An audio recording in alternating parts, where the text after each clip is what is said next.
1928, un jeune homme prononça une phrase qui rendit Heisenberg presque fou.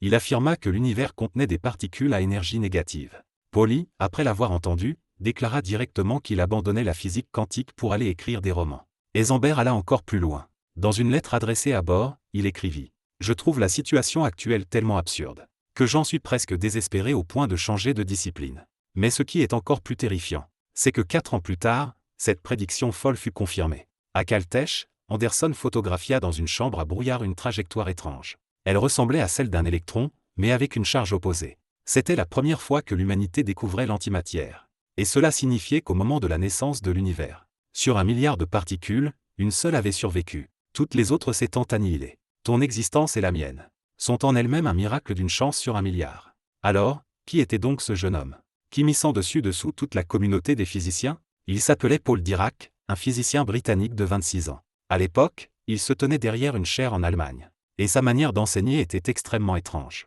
Le physicien Eugène Wignet disait que ses cours ressemblaient à la lecture d'un manuel technique, sans la moindre fluctuation émotionnelle. Et pourtant, c'est ce jeune homme taciturne qui proposa une théorie inacceptable pour tous les grands physiciens de l'époque. Sur quoi travaillait Dirac? Il voulait unifier la relativité d'Einstein et la mécanique quantique. En 1905, Einstein proposa la célèbre formule E égale mc. Cette formule nous dit que la masse et l'énergie peuvent se transformer l'une en l'autre. Mais un problème surgit. Lorsque l'on prend la racine carrée de cette formule, on obtient 2 solutions. L'une correspond à une énergie positive, l'autre à une énergie négative. En physique classique, l'énergie négative n'existe tout simplement pas. Et tout le monde l'ignorait donc. Mais Dirac, lui, ne voyait pas les choses ainsi. Il découvrit que lorsque l'on combine la relativité et la mécanique quantique, les solutions à énergie négative deviennent impossibles à éliminer. Dans le monde quantique, les particules peuvent se déplacer comme des ondes, apparaître simultanément en plusieurs endroits.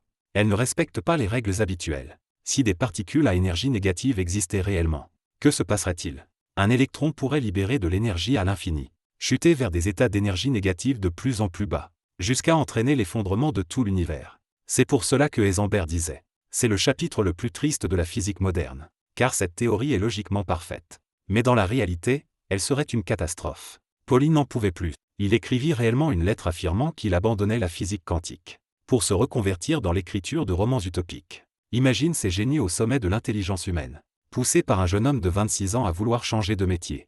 Quel désespoir cela devait être. Mais Dirac n'abandonna pas. En 1928, il dériva une nouvelle équation, qui fut plus tard appelée l'équation de Dirac. Cette équation unifiait parfaitement la relativité et la mécanique quantique, et permettait de prédire avec précision le comportement des particules se déplaçant à grande vitesse. Par exemple, pourquoi leur est-il doré? Parce que le noyau de l'atome d'or contient 79 protons. Les électrons sont fortement attirés, et se déplacent à une vitesse proche de celle de la lumière.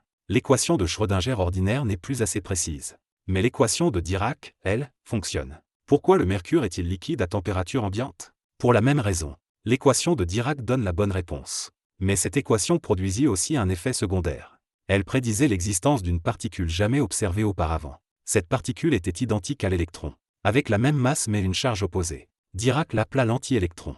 À l'époque, personne ne croyait vraiment à son existence. On pensait que ce n'était qu'un jeu mathématique. Le tournant eut lieu en 1932. À Caltech, un post-doctorant nommé Carl Anderson étudiait les rayons cosmiques. Que sont les rayons cosmiques? Ce sont des flux de particules à haute énergie venant de l'espace, qui bombardent en permanence notre atmosphère. Anderson utilisait un dispositif appelé chambre à brouillard pour observer ces particules. La chambre était remplie de vapeur sursaturée. Et lorsqu'une particule chargée la traversait, elle laissait une trace blanche, comme une traînée de condensation laissée par un avion dans le ciel. Un jour, Anderson remarqua sur une photographie une trajectoire étrange. Dans un champ magnétique, sa courbure était opposée à celle d'un électron. C'était comme un électron chargé positivement. Au début, Anderson pensa qu'il s'agissait d'un proton, car le proton est chargé positivement. Mais cela ne collait pas. La masse du proton est 1836 fois celle de l'électron. Il ne pourrait pas parcourir une telle distance dans l'air. La trajectoire indiquait que cette particule était très légère, presque aussi légère qu'un électron. Anderson observa longuement cette photo. Il comprit qu'il avait peut-être découvert une toute nouvelle particule. Il lui donna le nom de positron. Il tenta même de rebaptiser l'électron en électron négatif. Mais ce nom ne s'imposa jamais. En septembre 1932, Anderson publia sa découverte dans la revue Science. Le monde fut bouleversé. Lorsqu'Anderson découvrit le positron, il ignorait totalement la prédiction de Dirac. C'était simplement un physicien expérimental, travaillant sans relâche dans son laboratoire, sans connaître les derniers développements de la physique théorique. Et Dirac, lui, avait prédit l'existence de l'anti-électron dès 1928. Sans vraiment y croire lui-même. Lorsque l'article d'Anderson fut publié, Dirac dut probablement se dire « Ce que j'ai calculé presque par hasard est réellement vrai. » C'est l'une des découvertes accidentelles les plus classiques de l'histoire des sciences. Anderson ne cherchait pas à vérifier la théorie de Dirac. Il observait simplement les rayons cosmiques et est tombé sur l'antimatière. En 1936, Anderson reçut le prix Nobel de physique pour la découverte du positron. Il n'avait alors que 31 ans, devenant l'un des plus jeunes lauréats de l'histoire. Mais le problème n'était pas résolu. Le cauchemar des particules à énergie négative persistait. Si le positron pouvait réellement tomber dans des états d'énergie négative, l'univers aurait depuis longtemps disparu. Dirac proposa alors une théorie encore plus folle. La mer de Dirac. Il affirma que le vide n'est pas vide, mais un océan infiniment profond, rempli d'électrons à énergie négative. Tous ces états d'énergie négative sont occupés, comme une salle de cinéma bondée sans aucun siège libre. Ainsi, les électrons à énergie positive ne trouvent aucune place où tomber, et restent sagement dans des états d'énergie positive. Alors, qu'est-ce qu'un positron? Selon Dirac, le positron est un trou dans cette mer. Lorsqu'un électron à énergie négative est excité, il laisse derrière lui une vacance. Cette vacance se comporte comme une particule chargée positivement, c'est-à-dire un positron. Lorsque le positron rencontre un électron, l'électron retombe dans la mer pour combler le trou, et les deux disparaissent en libérant de l'énergie. Ce processus s'appelle l'annihilation. Peux-tu imaginer cela? Le vide sous nos pieds est en réalité un océan invisible d'électrons, et nous sommes comme des bulles flottant à sa surface. Cette théorie semble totalement folle, mais mathématiquement, elle est parfaitement cohérente. À l'époque, de nombreux physiciens de premier plan la trouvaient absurde, sans pouvoir y déceler la moindre faille. En 1941, le physicien suisse Stueckelberg proposa une interprétation encore plus élégante. Il suggéra que les particules à énergie négative se déplacent vers l'arrière dans le temps, ce qui est équivalent à des antiparticules à énergie positive se déplaçant vers l'avant. Cela ressemble à de la science-fiction, mais mathématiquement, c'est tout à fait valide. Quelques années plus tard, le génial physicien Richard Feynman représenta cette idée dans les célèbres diagrammes de Feynman, utilisés pour décrire les interactions entre particules. Dans ces diagrammes, les antiparticules sont simplement des particules qui remontent le temps. Aujourd'hui, nous savons que chaque particule possède une antiparticule correspondante. L'électron a le positron, le proton a l'antiproton, le neutron a l'antineutron.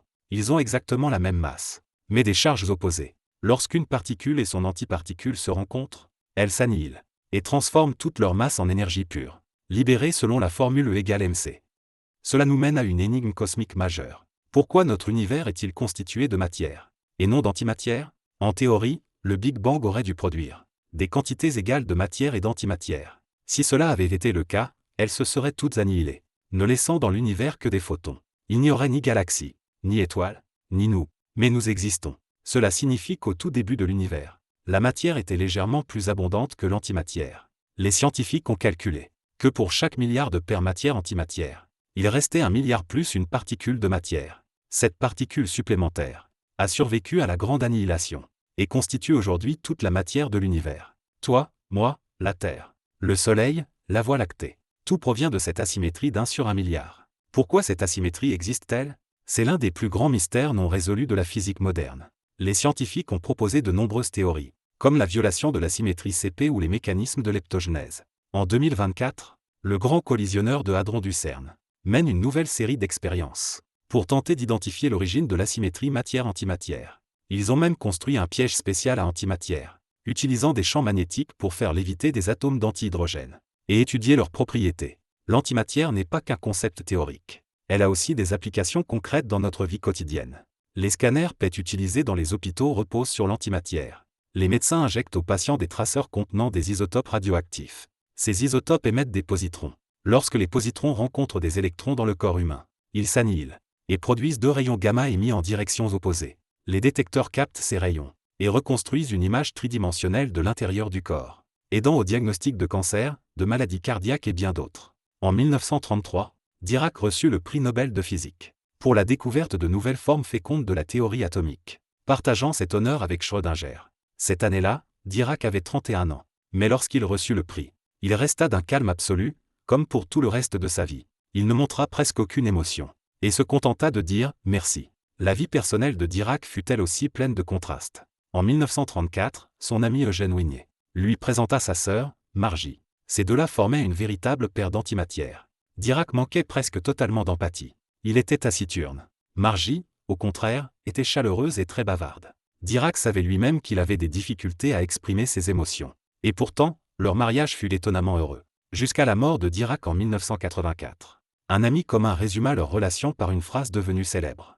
Il lui a donné un statut, elle lui a donné une vie. Ainsi, dans l'univers, il existe des paires particules-antiparticules, qui s'annihilent lorsqu'elles se rencontrent. Mais il existe aussi des couples, semblables à l'antimatière, qui, lorsqu'ils se rencontrent, créent un équilibre parfait. Revenons à ce moment décisif de 1932. Lorsqu'Anderson prit cette photo, il n'aurait jamais imaginé que cette trace blanche apparemment ordinaire changerait à jamais la compréhension humaine de l'univers. La découverte de l'antimatière n'a pas seulement confirmé la prédiction folle de Dirac, elle a aussi ouvert une porte vers un monde nouveau. Elle nous a montré que l'univers est bien plus symétrique, plus subtil et plus mystérieux que nous ne l'avions jamais imaginé. Aujourd'hui encore, les scientifiques se demandent d'où vient cette asymétrie d'1 sur 1 milliard. Existe-t-il des galaxies d'antimatière au fond de l'univers? Pourrons-nous un jour utiliser l'antimatière comme source d'énergie ultime?